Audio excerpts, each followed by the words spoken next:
During World War II, the image of an American fighter pilot became one of the most iconic representations of courage, technological progress, and military innovation. These aviators, flying fast and fragile machines thousands of meters above the ground, relied on more than just skill and bravery. Their survival and the success of their missions depended on a highly specialized set of equipment designed for extreme altitudes, unpredictable combat situations, and life-or-death emergencies.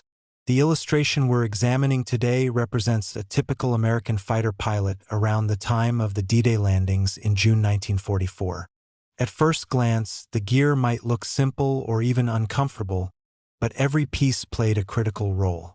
This article will break down each part of the pilot's equipment, explain how it worked, why it was necessary, and how it fit into the broader story of Allied air operations during World War II. Flying helmet with earphones. The flying helmet was far more than a simple head covering. Although early pilots in World War I used leather helmets mainly for warmth and protection against the wind, by the time of World War II aviation technology had advanced dramatically. Pilots required communication systems, oxygen support, and protection from freezing temperatures common at high altitudes. During the D-Day era, many American pilots actually preferred British-style flying helmets because they were considered more comfortable. Comfort wasn't a luxury in combat, it was a necessity. Fighters like the P-47 Thunderbolt or P-51 Mustang often flew 6-hour missions. A poorly fitting helmet could cause headaches, pressure points, or distraction during dogfights. The helmet housed built-in earphones, allowing constant communication with squadron leaders, ground controllers, and wingmen. Clear communication in the air could mean the difference between a successful mission and never returning home. Pilots depended on radio instructions for navigation, interception orders, and real-time updates about enemy aircraft. The helmet also offered limited warmth and head protection, though it was not designed to withstand impacts like modern helmets. Instead, its primary function revolved around integration with the oxygen mask, goggles, and radio. Goggles, where today's cockpit glass is resistant to debris, glare, and even bullets, World War II fighters had open or less protected environments. Even in enclosed cockpits, visibility was constantly threatened by wind-blown oil from the engine, dust and debris during takeoff or landing, blinding sunlight at altitude, shrapnel or fragments from combat, harsh cold wind in emergencies when the cockpit canopy was opened. Aviator goggles protected the pilot's eyes from all these dangers. They usually featured anti-glare lenses and could be tinted to reduce sunlight. Fogging was a major problem, especially in cold air at high altitude, so pilots had to apply anti-fogging solutions before flight. The goggles also worked in tandem with the helmet and oxygen mask, creating a protective system for the pilot's head. In the event of a bailout, goggles shielded the eyes during the violent rush of air as the pilot exited the aircraft at speeds that could exceed 300 miles per hour. Life Preserver Vest. Mae West. The bright yellow inflatable life vest, nicknamed the Mae West, was one of the most recognizable pilot accessories of World War II. The name came from the famous Hollywood actress Mae West, known for her voluptuous figure. The inflated vest resembled her curves. Pilots flying missions over the English Channel or over the vast stretches of the Pacific absolutely depended on this device. Even fighter pilots, whose missions were primarily land-based, frequently passed over water on their way to targets in France or Germany. The vest served several purposes. Buoyancy in case of ditching. If the pilot was forced to make an emergency water landing or bail out over the sea, the vest could be quickly inflated. Visibility. The bright yellow color helped Allied rescue teams spot downed pilots in the water. Integration with survival gear. Some vests had pockets for signal mirrors, whistles, dye markers, and small emergency tools. Inflation was normally achieved by pulling 2 cords connected to CO2 cartridges. If those failed, the pilot could inflate the vest manually. Without a Mae West, Many pilots who successfully survived bailouts would have drowned long before rescue teams arrived. Parachute and parachute opening handle. World War II fighter pilots rarely took off without a parachute. It was a lifeline. Combat aircraft often flew at high altitudes with unreliable engines, dangerous weather, and the constant threat of enemy fire. A single bullet in the wrong place could turn a fighter into a burning wreck.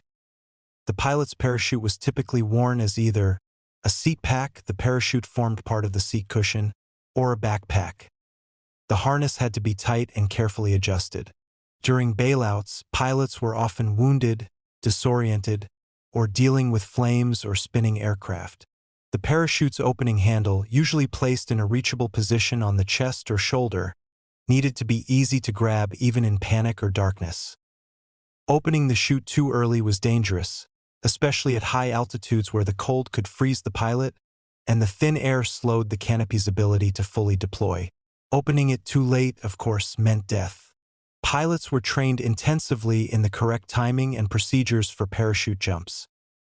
Many pilots credited their survival to these devices, especially during the heavy fighting over Normandy, where anti-aircraft fire was intense. Oxygen mask with microphone.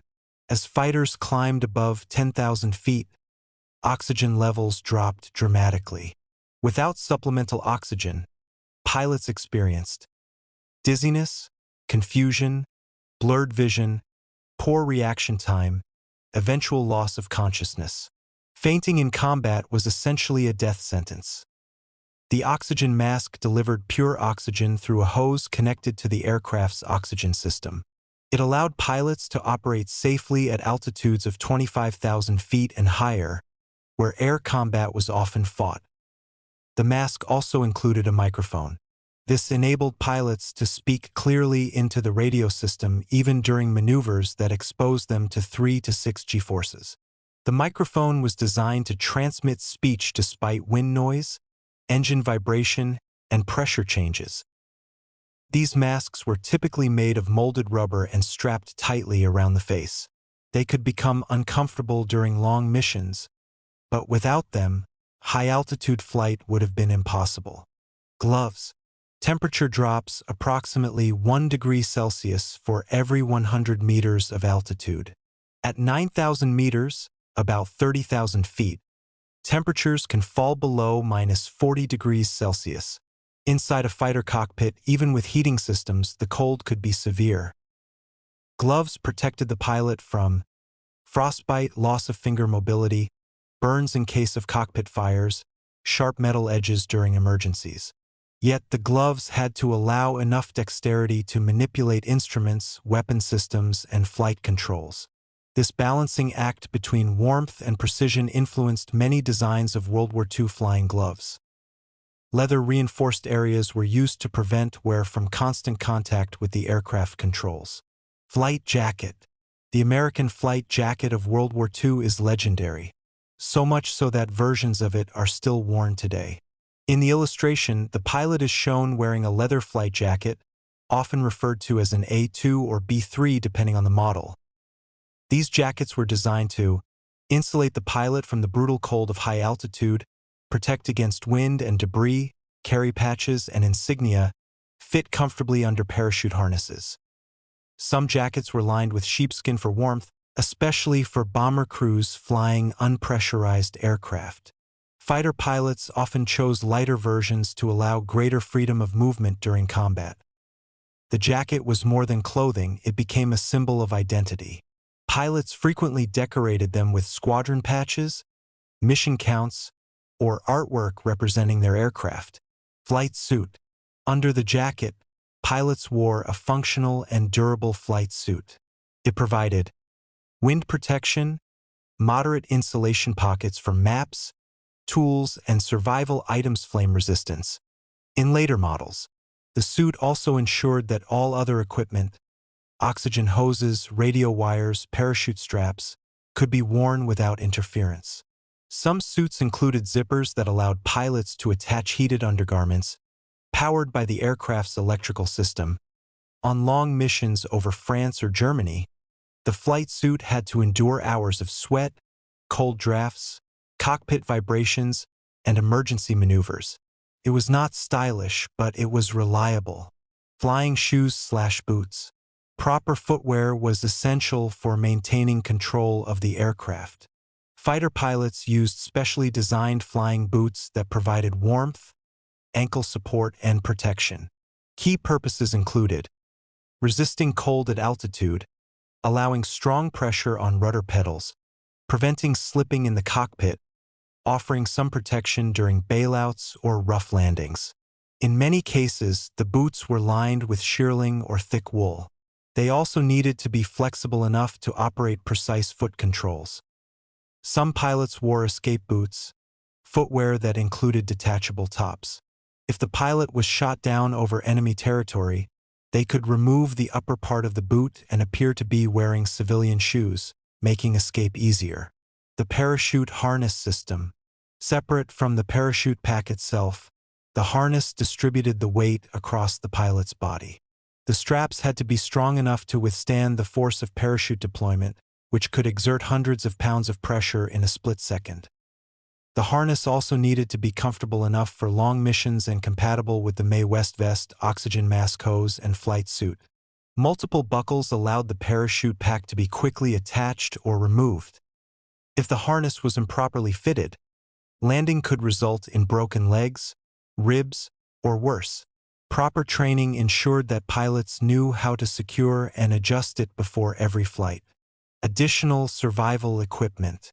Though not highlighted in the image, pilots often carried maps printed on silk, quiet and water-resistant, a compass, a small first aid kit, a signal mirror, a flare pistol, rations or chocolate, dog tags, identification papers. These items were essential if the pilot was forced down in enemy territory. Many American pilots who survived weeks or months behind enemy lines credited these tools with helping them escape or evade capture. Historical context.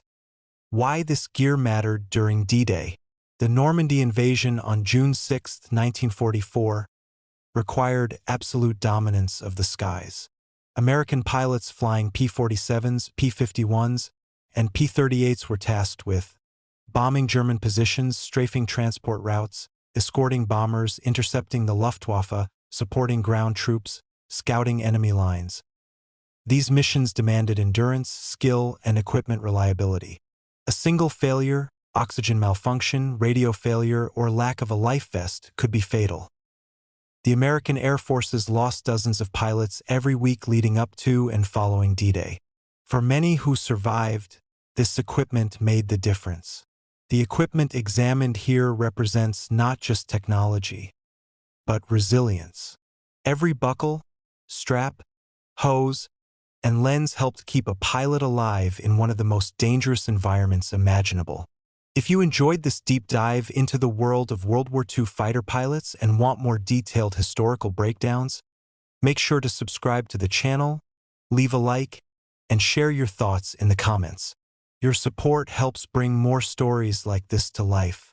Stay tuned for the next episode,